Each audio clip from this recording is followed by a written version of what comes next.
Request చేస్తున్నా, చంద్రబాబు ఏ పార్టీలో ఉన్నాడు? ఏ పార్టీ? కాంగ్రెస్ పార్టీలో ఉన్నాడు. నిజం అవుతుందా? ఈనాడు జ్యోతి టీవీ కూడా ఉన్నారు.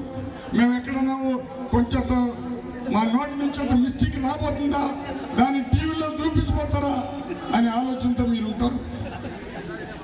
కాంగ్రెస్ ఉంటే కాంగ్రెస్ని అవినీతి పరులు, కాంగ్రెస్ స్కాము, కాంగ్రెస్ మంత్రులు ముఖ్యమంత్రులు మారుస్తున్నారని సాక్షాత్తు అందరి ప్రేమతో పొందినటువంటి ఎన్టీ రామారావు యుగ పురుషుడు కాంగ్రెస్ని భూస్థాపన చేసి వస్తే చంద్రబాబు మహానుభావుడు పిల్లనిచ్చినాడు కదా.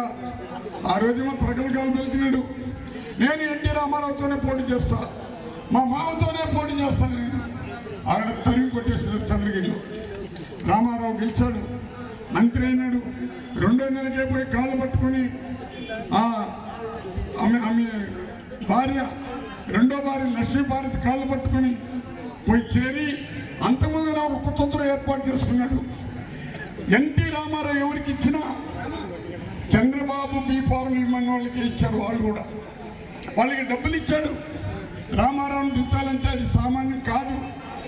ఆ ఎమ్మెల్యేలు కూడా కొనే కార్యక్రమం ఇండియాలోనే ఒకే ఒక చంద్రబాబు ఆ గనుడికే దక్కింది. ఎమ్మెల్యేలు కొన్నాడు, రామారావుని దించాడు. ఇది వాస్తవం. దించిందే కాకుండా సాగు కూడా కారకుడైనాడు.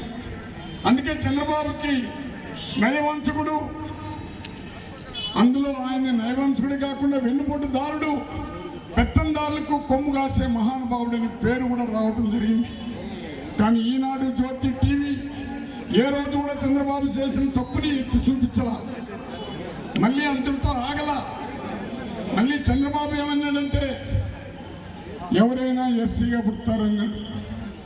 ఎస్సీగా ఎవరైనా పుడతారని ఎందుకన్నాడంటే సాక్షాత్తు ప్రజాస్వామ్యంలో ప్రజల చేత ఎన్నుకోబడినటువంటి వ్యక్తులు ప్రజాస్వామిని కూని చేసినట్టు ఎస్సీలు కూడా ఓటు హక్కు ఉన్నది.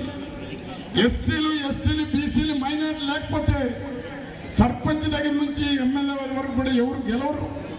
వాళ్ళు ఎవరికి ఎక్కువ సపోర్ట్ చేస్తారో వాళ్ళే గెలుస్తారు.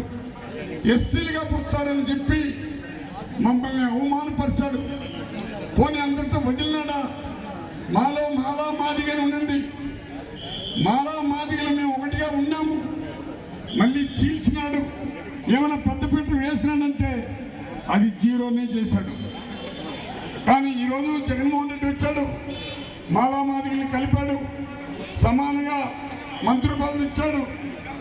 మాకు అన్ని రకాలుగా నవరత్నాల్లో పడేది మొత్తం అంబేద్కర్ ఆశయాల్ని, పూలే ఆశయాల్ని నెరవేరుస్తూ మా హృదయాల్లో ఎస్సీ, ఎస్టీ, బీసీ, మైనార్టీ హృదయంలో ఒక దేవుడిగా నిలిచిపోయినటువంటి వ్యక్తి ఈరోజు జగనన్న. అంతటితో నిలబల మళ్ళీ చూశాడు, బీసీలు అన్నాడు. ఎన్టీ రామారావు బీసీలు అక్కన చేసుకుంటే రామారావుని తెచ్చేసి బీసీలకి రామారావు చేసినా చంద్రబాబు వచ్చినాక బీసీలు మొత్తం క్లోజ్ చేశాడు. పోనీ బీసీలకి ఏమైనా చేసినాడంటే రాజ్యసభలో ఈరోజు జగన్మోహన్ రెడ్డి బీసీలకి 5 మంది బీసీలకి ఇచ్చాడు.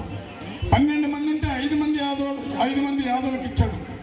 పోనీ కులం ఎత్తుకున్న కార్పొరేషన్ పెట్టాడు. 156 కార్పొరేషన్ ఉంటే 56 కులాలకి 56 కార్పొరేషన్లకి క్రియేట్ చేసి ఆయా జాతికి సంబంధించిన ఆ కార్పొరేషన్లకు చైర్మన్ చేసినటువంటి చరిత్ర కూడా జగనన్నదే. ఇప్పుడు మీకు అందరికి కూడా విజ్ఞప్తి చేస్తున్నా, బీసీలకి ఏమి చేయలే. బీసీలు ఆయన భుజాన మోపినారు. ఈరోజు ఎస్సీ, ఎస్టీ, బీసీ, మైనార్టీలకి నవరత్నాలు ఉన్న అన్ని ఇచ్చేదే కాకుండా 45 నుంచి 60 సంవత్సరాలకి కూలి పని చేసుకునే ఎస్సీ, ఎస్టీ, బీసీలే వీళ్ళు 45 అయితే ఏజీ వచ్చినా కూలికి సరిగ్గా పోలేరని సంవత్సరానికి 18,750 రూపాయలు ఇచ్చాడు. కానీ ఓసీల్లో కూడా పేదవాళ్ళకి 15,000 ఇచ్చే కార్యక్రమాలు చేశాడు. 30 లక్షలు ఇస్తే ఇళ్ల స్థలాలు 30,50,000 మందికి ఇస్తే 16,72,000 ఇళ్ల స్థలాలు ఒక్క బీసీలకి ఇచ్చి ఇల్లు కట్టించే కార్యక్రమం జగనన్న చేస్తున్నాడు.